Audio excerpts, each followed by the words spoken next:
A very good evening, viewers. And this is South Speaks, and today's topic is women's safety, and this is in the IT capital of Bengaluru. The women's safety concerns aren't traditionally associated with India's IT capital, which is generally considered safe for women given its cosmopolitan culture. But a recent brutal stabbing of a 24-year-old woman from Bihar in a ladies' PG in Koramangala, a very popular place in Bengaluru, has really now put the focus back on the growing threats that women face in urban cities. While it could be brushed off really as an isolated incident, a closer look at the recent trends suggests, maybe otherwise. This incident is a part of a disturbing trend, viewers, with Bengaluru, of course, recording 3,924 cases of crimes against women, including 444 rapes and 2,439 assaults over the past 3 years. Now, statistics, of course, reveal there's a troubling rise in such crimes, with reported rape cases increasing from 116 in 2021 to 176 in 2023. Meanwhile, molestation cases, of course, have surged from 573 to 1,135, and this is from the same period, 2021 to 2023. The data here paints a grim picture, as Bengaluru now ranks third among major urban centers for crimes against women, trailing only behind Delhi and Mumbai. Before we discuss this in detail, of course, let's listen to what some of the women in Bengaluru have to say about this crime and how they feel in the city. Do you feel safe while you stay by yourself? Honestly, we live in one of the most... it's an area that's recently developing in Bangalore. That's the Huli Mavu area next to Bannerghatta main road. And it's not very safe. There are no street lights. There's no police... police does not walk around. There's no patrolling. Not very. It's not. It's like even when you're walking around and you feel something might happen, I could probably go ask somebody for help. That sort of mindset doesn't exist. It's not very safe at all. You always have to be on your guard. Okay, all right. So the Karnataka police says that there are several rules laid down for paying guest accommodations and for accommodations like these to follow. For example, a security guard for one, cameras for the other. Do you think that this is being followed strictly? Something like it's not being followed strictly. We've seen a lot of PGs. It's not followed strictly. Cameras don't exist. They try to keep it a fingerprint thing. The technology breaks down. Security guards, they're not paid properly, so they don't commit to their jobs properly, which is understandable. So it's not a safe environment. You have to look out for yourselves.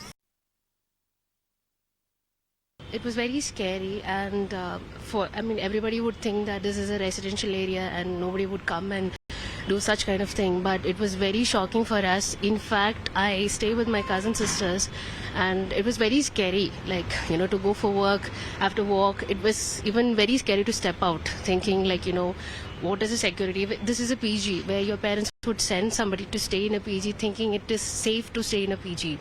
But if this can happen in a PG, it's very risky for others, especially for people who work late or, where we don't have any proper timing. It's really scary. Okay. Were you here last night when this happened? Yeah. Was there any commotion here? We heard the noise and all that thing. It was scary. We were all scared, so we didn't come out. But the guys in our building were there. So they were really inquiring at what happened and all. It was a loud noise. We could only hear the noise. From the posh Koramangala area of Bengaluru, we bring you a story today of a spine-chilling murder of a young girl at her paying guest accommodation over here. Well, we're at that very paying guest accommodation where this unfortunate incident took place at about 11 p.m. last night, where a man has managed to enter the paying guest accommodation, walk up to the third floor, murder this woman inside her room multiple times. He stabbed her. He slashed her neck as well later. He's managed to walk out of this PG also, remember, and all of this in the presence of security guards here at this accommodation. Remember also now that while the accused, of course, is still on the run and the police are searching for him at this point, there are multiple CCTV cameras over here at the paying guest accommodation. One outside, you have another one as well inside. But this really now, of course, raises a question of the safety at paying guest accommodations like these, which several students today, in fact, are forced to use because of the lack of hostels in many colleges. Now, remember, of course, while the police is putting in all efforts here, tracking the CCTV footage as well to try and nab the accused, this is, of course, something that's left all of the other girls as well in this paying guest accommodation in a state of shock. And we're hopeful that at least now the owner takes up some responsibility and ensures the safety of these women residing here. So let me open this up. Vijay Prasad, spokesperson Karnataka, BJP is with us. Brinda Adige, women's rights activist. Nirmal Kaur, former IPS officer, is also joining us. Satya Prakash, spokesperson of the Congress party, is with us. Firstly, I'll take this across to the former IPS officer, Nirmal Kaur. Ms. Kaur, when you look at such incidents come to the fore, of course, on one hand, the question comes up as to is the government doing enough? On the other hand, the question comes up as to what can you do to prevent such instances? On the other, of course, at this point in time, because the police are still investigating this matter, they're saying they've got some leads, they're not going to divulge too many details. But overall, to tackle such crimes, especially, such audacious ones, to get into a PG like this, slit the woman's throat and, get away with it. How do you really look at policing really becoming more effective to ensure such incidents do not occur? It seems like a crime of passion, the way she has been stabbed multiple times and her throat has been slit. It is a crime of passion. Maybe it was a close friend or an intimate partner who's done it. I mean, definitely it is an intimate partner, the way the state of the murder shows it. And definitely he'll be caught sooner or later. Yeah. But the thing is, girls also have to be careful. Of course, I'm not denying that law and order has to be strengthened and police has to take more care. But 11:20 p.m., what kind of PG is this that anybody can walk in and walk out at freely? So security of the PG also has to be ensured. And the patrolling vans in the area, police patrolling had been there, it wouldn't have been that easy. Because around all the PGs, they should specially check. It must have taken at least half an hour or so for the person to come in, murder her and then get out. And in that period, nobody has checked him. He's gone into a girl's PG unchecked, unnoticed, and gone out also. And this girl, we heard a neighbor who said that they heard noises, but they were too scared to come out. So maybe other people in the neighborhood could have come out and caught him. But, this general apathy the public has, ki, hame kya? It is happening to the neighbor. But whatever is left unattended, sooner or later, the same energy reaches you somehow. So that apathy also has to be taken care of. Okay, but Ms. Kaur, when you talk about, imposing the restrictions as far as timing is concerned, do you feel that's the right move? Because you have working women who are in PGs. Do you feel that they should be told, what time they should enter or exit, or who should be allowed inside or not? I'm not talking for a curfew hour for girls. What I mean is there should be some kind of check at the entry and exit, at the gate, at the grill. We saw a grill just now. The grill could have been locked, and when the girl comes in, she knocks or presses a bell, someone opens, so that the ingress and egress is not that free. It seems that it was free. Even at 11:20 p.m., anybody can walk in, walk out. So it is not about a girl restricting girls. Well, it is about restricting these question marks do come up. The police will have to really inform us because we are still waiting. They're saying that this is an initial part of the investigation and they don't want to divulge details. But of course, how did he manage to enter? Did he give the watchman a slip? Was there a watchman? Are there CCTVs? Now, these are things that need to be looked at. And at the end of the day, of course, people who are renting out their places, especially those operating PGs, there have been time and again governments who've been mulling a lot of rules. But due to, of course, the big real estate mafia and the number of people that are involved, somewhere this takes a backseat. How important is it really, Brinda, to bring in rules, framing rules, and to ensure that CCTVs are mandatory? Because at the end of the day, security of the women and men, whoever it is at the PGs as well, is important. And the onus lies on the people who are making money of, these people who are paying huge amounts, especially in areas like Kormangla, Indiranagar, or this, for that matter, not just in Bengaluru, in other parts of the country as well. Look, there has to be some kind of a monitoring by the government. And like you mentioned, the real estate groups, mafia, whatever we might want to call them. But if there is a PG, there has to be information with the local police, as well as the government having that information. Who does the PG belong to? How many people can be accommodated in the PG? But all of that said and done, why is the security by the PG owners so lax? How is it that a PG, it looks like a very big building, there seems to be no security over there? Should there not be a security sitting round the clock and ensures who's going in and coming out? One. Two, I would also want to say that the numbers, the statistics that we are talking about, should not discourage anybody and say that, the numbers are going very high. We should be saying that anytime any crime happens, report. Because we've always been lax in reporting. Yeah. We don't want to report these crimes. We don't want to get into the courts. And that's probably one of the reasons why we see a spike in the number of cases that are, coming to the fore, especially in terms of molestation and rape, because there are women, of course, who are coming forward and, reporting these cases. Yes, I have two more points. Next is, what is the court doing? What are all the courts doing? How long does it take for a FIR to be put into a charge sheet and presented in court? The tedious, cumbersome processes that delay, the system delays all of these.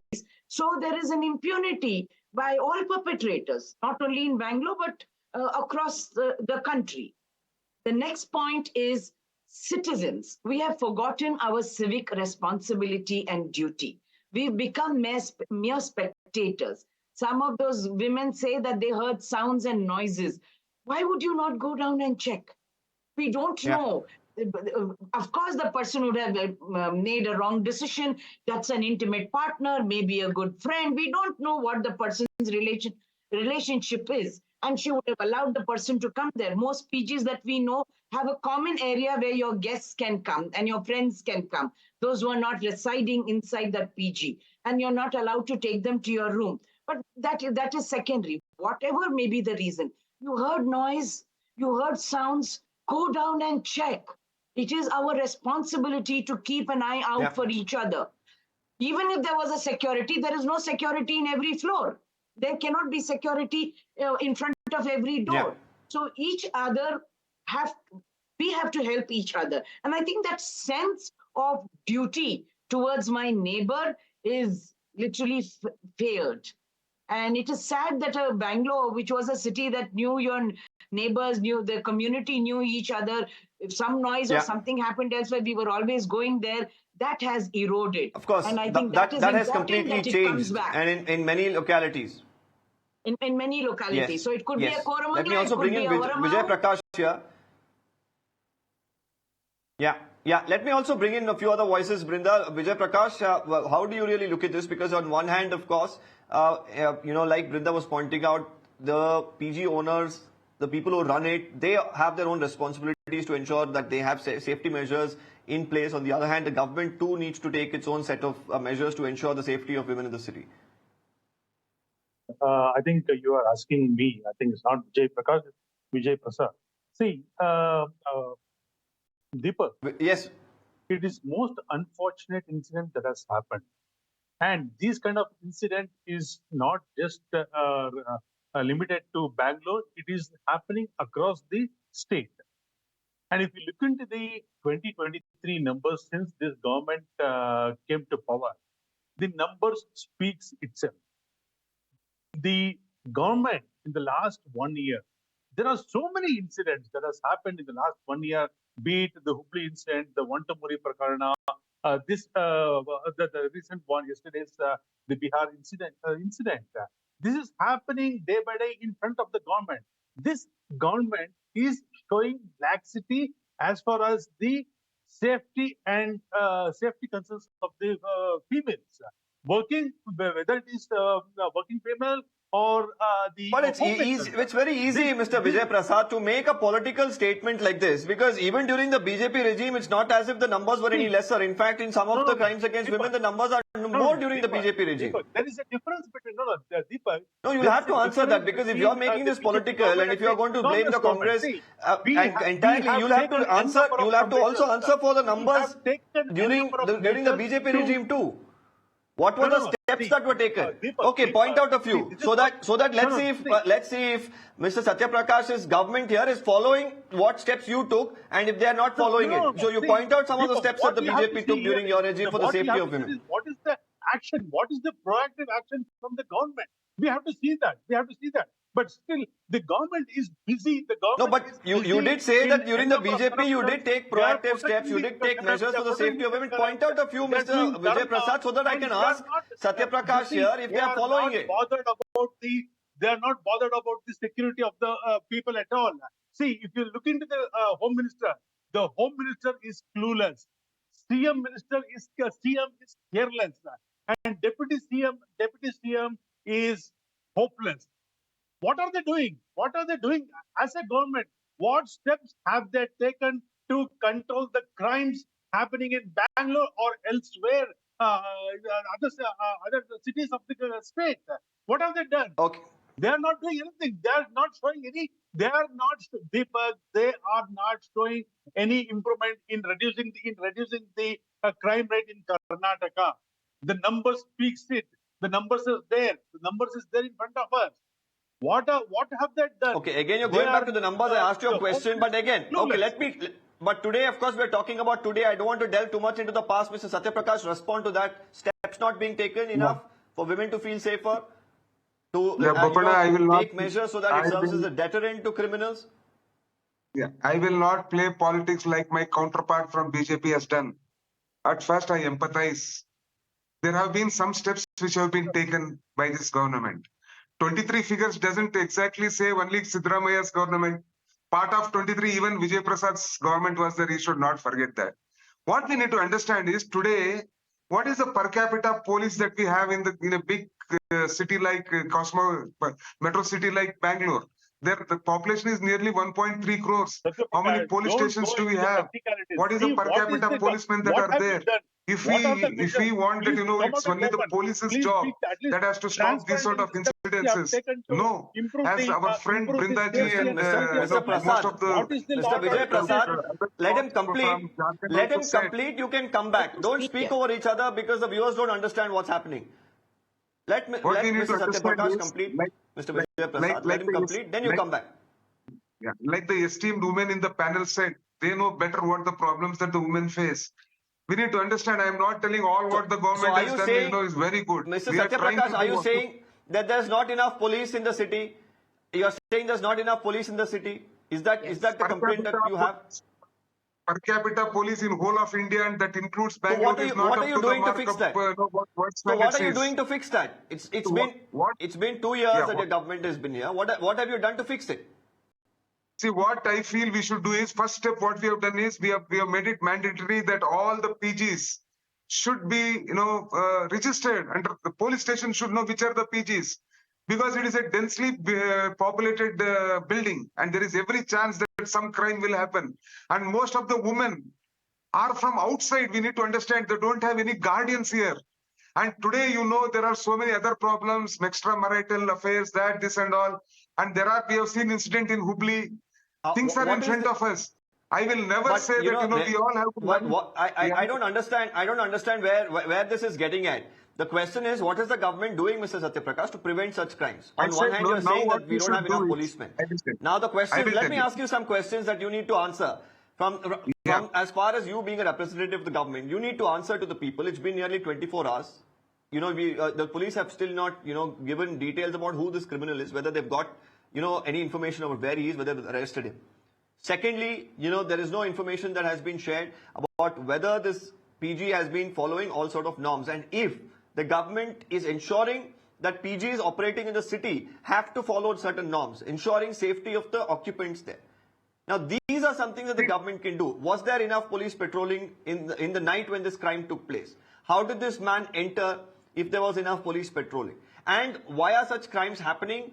Are the police here acting quite swiftly and ensuring that everyone who commits such a crime, whether, like Brinda was pointing out, are there, cases that are being fast-tracked? Are charge sheets being filed as soon as possible? This is something that the government can do instead of saying, well, we do not have enough cops. How are the women who are listening to this feel if you say we do not have enough cops to protect them? See, what I said was per capita cop to our population in Bangalore is not up to the mark world standards. That's what I said. And that is happening in all governments. So it's a long-term plan. In the short term, what we should do is we should put more of patrolling so that, these antisocial elements, whoever are there, there is a fear among these guys. Third thing is, the police station should encourage these women. They have to go to these PGs and tell them if you have any problem with your colleagues in office or with your ex-boyfriends or anything. Sorry for using this word. These are the problems. They should bring it to the notice of the police immediately so that the police can put some, give them some protection, take some preventive action against that guy, warn him that, you should not do any unlawful activity. These are the things that they should do. And now what the government should do in future is that they have to make a list of all these PGs. The policemen, especially the women policemen, should go to the PGs. But instruct the women that any problem. I really fail to understand here, Mr. Satyaprakash. While I've been asking you for solutions and what the government is going to do, on one hand you spoke about per capita to the population to the cops ratio. Then you spoke about women who should go out there and inform the police. Now at the end of the day you're shifting all the onus here. I also want to know what the government is going to do. On the other hand, you're saying ensuring police patrolling and ample amount of patrolling is done. This is not something that I can do. It's something that your government can instruct police officials, and they should be doing it. And it should have been done before a crime is committed. We shouldn't be talking about that. It should be done, and we should instruct after a crime is committed. There are enough helplines, but the people don't know which number to call. Maybe the girl in the distress doesn't know which number to call. So we need to make it very easy. There should be one number. Instead of because most of the government advertisements are about the schemes and other things that they provide. So why not put large-scale advertisements in the newspapers about these helplines for women? Unwanted advertisements. There are helplines, but 100 is there, but that 100 will not help. Mr. Vijay Prasad, let him answer because Mr. Vijay Prasad, you didn't answer my questions as to when the crimes against women under the BJP was also on the rise. You didn't tell me directly about what the BJP was doing. So while I'm asking him, let him answer, Mr. Vijay Prasad. Because I don't want this to become political. This is not a platform where the BJP can gain a few brownie points. This is about the safety of women, and let's stick to that. No, Deepak. Now the Congress government is in power. Whatever the reply the Congress spokesperson is giving, do you really believe that this government is capable of handling the law and order situation in the state? No, they are saying if this is not the time to play politics. Then why is the BJP not interested? If this is a big cause of concern, the BJP should be raising these issues in the assembly as well. In multiple papers. So as an opposition, is the BJP raising these sort of issues in the assembly? It's been over 8 days, Mr. Vijay Prasad. Why hasn't this issue been taken up in the assembly? Safety of the citizens, safety of women. Why haven't you all, as the primary opposition, taken it up in the assembly? Sir, we have raised the law and order situation n number of times outside the assembly, inside the assembly.